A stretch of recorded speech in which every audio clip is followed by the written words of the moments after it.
தேனி மாவட்டத்தில் முதல் போக அறுவடை தொடங்கியுள்ள நிலையில் உரிய விலை கிடைக்காததால் வருவாய் இழப்பு ஏற்பட்டுள்ளதாக விவசாயிகள் வேதனை தெரிவித்துள்ளனர்.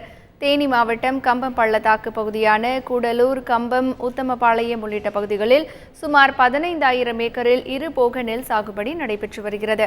தற்போது முதல் போக நெல் அறுவடை தொடங்கியுள்ள நிலையில் புகையான் நோய் போன்ற நோய் தாக்குதலால் விளைச்சல் கணிசமாக குறைந்துவிட்டதாக விவசாயிகள் தெரிவித்துள்ளனர். மேலும் அரசு கொள்முதல் நிலையங்கள் திறக்கப்படாததால் வியாபாரிகளிடம் நெல்லுக்கு உரிய விலை கிடைக்காததால் வருவாய் இழப்பு ஏற்பட்டு வருவதாகவும் அவர்கள் வேதனை தெரிவிக்கின்றனர்.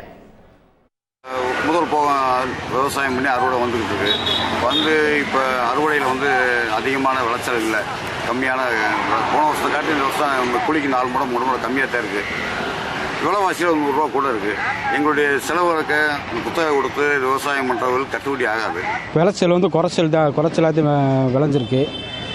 விலைவாசி 900 விற்கிது. ஆனால் எங்களுக்கு கட்டுப்படி ஆகாத விலை தான்.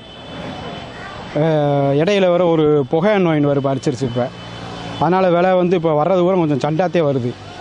நெல் அப்படி ஒன்றும் விளைச்சல் அதிகமாகவும் இல்லை.